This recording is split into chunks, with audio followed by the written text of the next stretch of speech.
रामकृष्ण हरे. सज्जन हो, आज आपणाला संत श्रेष्ठ तुकाराम महाराजांच्या अभंगावर खरे ब्रह्मज्ञान या अर्थाचा अभंग ऐकवीत आहे. मनाचे कान करून ऐका. तुकाराम महाराज अभंगामध्ये म्हणतात, एका साधकाला म्हणतात की बाबा रे, तू जे प्रश्न विचारलेले आहेस ना, की खरं ब्रह्मज्ञान कोणतं. आता हा जो प्रश्न आहे ना, तर बऱ्याच साधकांना पडतो आणि आज तो जास्तच पडतो आहे. खरं ब्रह्मज्ञानापर्यंत जाण्यासाठी त्याला व्याकरण व्हावं लागतं, शास्त्राध्ययन व्हावं लागतं, गुरुच्या जवळ काही वर्षानुवर्ष राहावं लागतं, ते समजून घ्यावं लागतं, पटावं लागतं, नंतर ते मुरावं लागतं. या सगळ्या गोष्टी अलीकडे फार कमी झाल्यात. घरोघरी झाले ब्रह्मज्ञान, अशी परिस्थिती झालेली आहे. जो उठतो तो ब्रह्मज्ञान सांगायला सुरुवात करतो, पण त्याची तपश्चर्या, त्याचं अध्ययन कुठपर्यंत काय याचा पत्ताही नसतो. सांगायचा मुद्दा असा की तुकाराम महाराजांकडे हे एक शिष्य जिज्ञासू, ज्ञातुम इच्छा, जाण्याची इच्छा करणारा तुकाराम महाराजांकडे गेला. साष्टांग दंडवत घातला. महाराज म्हणाले, मला खरं ब्रह्मज्ञान म्हणजे काय तेवढं सांगा कृपा करून. आता बऱ्याच वर्ष तो विद्यार्थी महाराजांकडे जायचा. त्याची तितिक्षा, जिज्ञासा पाहिल्यानंतर महाराज म्हणाले, ऐक म्हणाले, तुला सांगतो. नकारे रे संग, राहे रे निश्चळ, नकरी रे संग, राहे रे निश्चळ,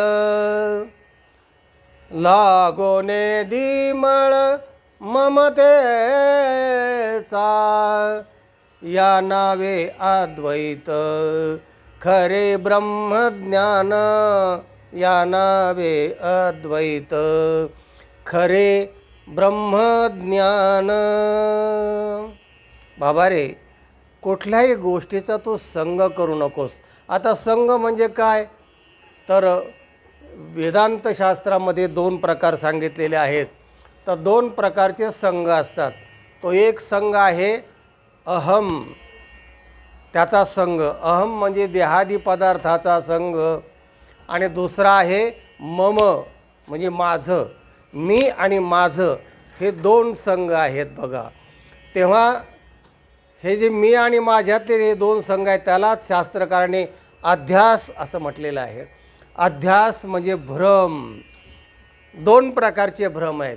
एक संवादी भ्रम, म्हणजे त्या भ्रमामुळे जाता जाता काहीतरी हाताला लागतं, शेवट त्याला चांगला होतो, तो संवादी भ्रम असतो. आणि विसंवादी भ्रम म्हणजे तो संसाराचा असतो, त्याला शेवटपर्यंत हाताशी काही लागत नाही, म्हणजे आनंद नावाचा जो अखंड आनंद आहे तो शेवटपर्यंत मिळत नाही. आणि परमार्थामध्ये संवादी भ्रम असल्यामुळे त्याला साधनेतसुद्धा आनंद मिळतो, मग साध्यात तर मिळेलच मिळेल. तेव्हा अहम इति प्रथमोऽध्यासः आणि मम इति द्वितीयः अध्यासः, असे 2 अध्यास आहेत. आणि ते दोन्ही अभ्यासाने घालावे लागतात, गुरुकडून समजून घ्यावे लागतात. महाराज म्हणतात की बाबा रे, तू यापैकी कुठल्याही प्रकारचा संग करू नकोस. न करी रे संग, राहे रे निश्चळ, निश्चळ राहा. न चलती ती निश्चल हा, चलायमान होऊ नको. विषय पाहिले की धावला, देहादी पदार्थ माझे म्हणून त्याला शृंगारीत बसला, असं काही करायचं नाही. निश्चळ राहा. लागोने दिमळ ममतेचा, आणि ममतेचा मळ लागू देऊ नकोस. म्हणजे अहम आणि मम, हा ममता, मग हे माझं, ते माझं, ते माझं. इथे मेमे कुर्वाणम कालो वृक्क हंती पुरुषाजम, असं एक सुभाषित आहे. मे म्हणजे हे माझं, ते माझं, असा असणाऱ्याला काळ हा झपाटतो असतो. म्हणून लागोने दिमळ ममतेचा मळ लागू देऊ नको. दुसऱ्या चरणात महाराज म्हणतात, या नावे अद्वैत खरे ब्रह्मज्ञान, या नावे अद्वैत, यालाच अद्वैत असं म्हणतात. न द्वैतम अद्वैतम म्हणजे दुजेपणा नाही. दोन असलं की तिथे भेद आलाच. द्वैताद्वै भयम भवती अशी श्रुती आहे. दुःख आहे ते द्वैतामध्ये आहे. अद्वैत स्थितीमध्ये मनुष्याने राहिलं पाहिजे असं महाराजांना म्हणायचे. या नावे अद्वैत, त्यालाच अद्वैत असं म्हणतात. खरे ब्रह्मज्ञान, खरं ब्रह्मज्ञान ते आहे अद्वैत स्थितीमध्ये राहणं, तशी स्थिती प्राप्त करणं. अनुभव वाचून बडबडते, जर अनुभव नसेल ना तर मग ते ब्रह्मज्ञानाची नुसती बडबड आहे. तर असं जे बडबड आहे, बडबड ब्रह्मज्ञान आहे. अनुभवा वाचूनी बडबडते. अनुभव हा परमार्थातला सर्वात महत्त्वाचा भाग आहे. अनुभवे आले अंगा ते या जगा देत असे. महाराजांनी तो अनुभव घेतला, ती स्थिती प्राप्त करून घेतली. कारण ती जी स्थिती असते ना ती अशी असते, एक तर देहमुक्त म्हणजे आणि विदेहमुक्त, जीवनमुक्त म्हणजे जीवन असताना, शरीराधिक जीवन असताना जो मुक्त होतो त्याला जीवनमुक्ती असं म्हणतात. आणि शरीर संपल्यानंतर जी मुक्ती असते त्याला विदेहमुक्त, ती मेल्यानंतर मिळते. तेव्हा तुकाराम महाराज आणि संतांचं असं म्हणणं आहे की आम्हाला ती उधार मुक्ती आणि मोक्ष नको आहे. याचे देही याचे डोळा, भोगू मुक्तीचा सोहळा. आणि ती स्थिती यावी लागते, अनुभवली तुकाराम महाराजांनी. आणि तेच त्या साधकाला महाराज सांगतात, अनुभवा वाचूनी बडबडते. तिसऱ्या चरणामध्ये महाराज म्हणतात, इंद्रियांचा जय वासनेचा क्षय. इंद्रियावर जय मिळवला पाहिजे, म्हणजे इंद्रिय मारायचे नाही, विषय नष्ट करायचे नाही, पण त्यांच्यावर जय. वासनेचा क्षय, वासना संपून टाकायची नाही तर तिचा क्षय करायचा, म्हणजे कमी कमी करायची.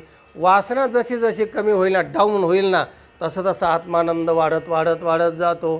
तो वासनेचा क्षय म्हणजे हळूहळू ती वासना कमी करायची, विषयातून वासना हळूहळू काढायची, असा तो अर्थ आहे. संकल्पाही वरी नये मन. आणि मग मन हळूहळू हळूहळू आत्मकेंद्रित केल्यानंतर मग इतर जे विषयाचे संकल्प आहेत तर त्याच्यावर मन जात नाही. कारण ते अनुभवताना आनंद जो आत्मानंद आहे त्याचे काय एकदा मनाला चट लागली की तिथे ते स्थिर होतं आणि नंतर नंतर ते विलीन होऊन जातं. संकल्पाही वरी नये म्हण. आणि शेवटच्या चरणात महाराज म्हणतात, तो का म्हणे नये जाणीव अंतरा. एकदा का ती स्थिती प्राप्त झाली, काही ऐशी दशा येईन माझ्या अंगा, चित्त पांडुरंगा झोरत असे. ती स्थिती येण्यासाठी प्रयत्न करावे लागतात, झोरावं लागतं. नंतर ती स्थिती आल्यावर मोरावं लागतं आणि मगच तो अनुभव येतो. अनुभव हा फार महत्त्वाचा आहे. तो का म्हणे नाही जाणीव अंतरा, अंतरे या थारा आनंदाचा, या नावे अद्वैत खरे ब्रह्मज्ञान. अंतरिया थारा आनंदाचा. आणि मग थारा म्हणजे कायमचा आनंद स्थिर राहतो आणि त्यालाच म्हणतात खरं ब्रह्मज्ञान. हा काय अभंग आहे. मग उत्तर पक्ष जसं सांगितलं हा सगळा, तर पूर्व पक्ष असा आहे की खरं असं होतं का, देहात असताना हे कर्माचा त्याग निसंग होता येतं का. देहादिक पदार्थावर जर आपण संगी राहिलो नाही किंवा मम हे माझं ते माझं जर आपण म्हणलो नाही तर हे संसार गाडं चालेल कसं काय, आपण जगू शकतो का. तर संत म्हणतात की बाबा होय, आणि याचं उत्तर आहे नाही, दोन्ही पण आहे. तो कसा आहे, ज्ञानेश्वर माऊली ज्ञानेश्वरीमध्ये म्हणतात, जोवरी संग प्रकृतीचा तोवरी त्याग न घडे कर्माचा, करू म्हणती तयांचा आग्रहाची उरे. जोपर्यंत प्रकृतीचा संग आहे म्हणजे शरीराचा संग आहे तोपर्यंत त्याग न घडे कर्माचा. जो कोणी म्हणतील त्याग केला आम्ही करू, तर तयाचा आग्रहाचे उरे त्या ढोंगी आहेत असं समजावं. तसं होत नाही आहे. तेव्हा एकाचा अंत होण्यासाठी एकांत म्हणजे काय, एकच अंत हा एकांता. मी एकांतात असतो. अरे एकाचा अंत होणं म्हणजे ती स्थिती प्राप्त होणं असं आहे. एक साधक आपल्या गुरुकडे गेला आणि म्हणाला, महाराज मला ना आज तुम्ही असं काय ज्ञान सांगा की ज्यामुळे मी आनंदाला प्राप्त होईल, अखंड आनंदाला. तर महाराज मला ठीक आहे, तो आता मी साधनेत आहे, संगम त्यक्त्वा सुखी भव, तुला मी सांगतो संग टाकून सुखी हो, बाहेर जा. आणि तो बाहेर गेला, विचार करायला संगम त्यक्त्वा सुखी भव का म्हणतायत महाराज. मग त्याला वाटलं हे लंगोटी बिंगोटी आपण नेसून आलो, हे याचा संग केला, बाकीचं संग नाहीच आहे आपल्याला. मग त्याने ते कपडे बिपडे फेकून दिले, पुन्हा गेला. महाराज पुन्हा म्हणाले संगम त्यक्त्वा सुखी भव. अरे आता तर मी कशाचाच संग केलेला नाही, लंगोटीसुद्धा फेकून दिलेली आहे. मग तो विचार करायला लागला. विचार करता करता करता ती स्थिती त्याला प्राप्त झाली आणि ती स्थिती तो विलीन झाला. काही वेळाने महाराजांना समजलं की अरे ज्या अर्थी तो आलेला नाही परत, त्या अर्थी काहीतरी तो विचार करतो आहे, कारण विचारानेच ती स्थिती प्राप्त होते. आणि मग बाहेर गेले पाहतात तर तो देह असून जीवनमुक्त झाल्यासारखी स्थिती त्याची प्राप्त झाली होती. आणि मग महाराजांनी मस्तकावर हात ठेवला. या कारणे सद्गुरुनाथो जोवरी मस्तकी न ठेवी हातो तोवरी निवांतो केवी होय. मस्तकावर हात ठेवला आणि त्याला हलवून जागं केलं. हां आता म्हणले तो मुक्त झालास. म्हणजे एकाचाही अंत झाला पाहिजे, मी जो आहे ना ते सुद्धा संपलं पाहिजे, अशी जी स्थिती प्राप्त होईल त्याला म्हणतात एकांत. महाराज म्हणतात कै ऐसे दशा येईन माझ्या अंगा चित्त पांडुरंगा झुरतसे. अशी स्थिती प्राप्त करण्यासाठी प्रयत्न करावं लागतात. शेवटचा दिवस गोड व्हावा लागतो आणि त्यासाठी प्रयत्न करावे लागतात, असा या अभंगाचा भावार्थ आहे. तेव्हा ती स्थिती अनुभवणारे क्वचिदपि, असं भगवद्गीता म्हणते की असा एखादाच असतो. मनुष्यानां सहस्रेषु कश्चित यतति सिद्धये यततामपि सिद्धानां कश्चिन माम वेत्ति तत्वतः.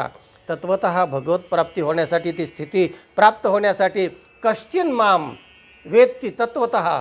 कश्चिन म्हणजे कदाचित एखादाच, अशा प्रकारची ती स्थिती आहे. संतांनी प्राप्त केली, आपल्यालाही ते प्राप्त हो म्हणून सत्संग करा, सत्श्रवण करा, साधना करा आणि आनंदी राहण्याची जी स्थिती आहे ती प्राप्त करा, असा या अभंगाचा भावार्थ आहे. तोच अर्थ महाराजांनी त्या साधकाला सांगितला आणि त्या साधकाला मुक्त केलं.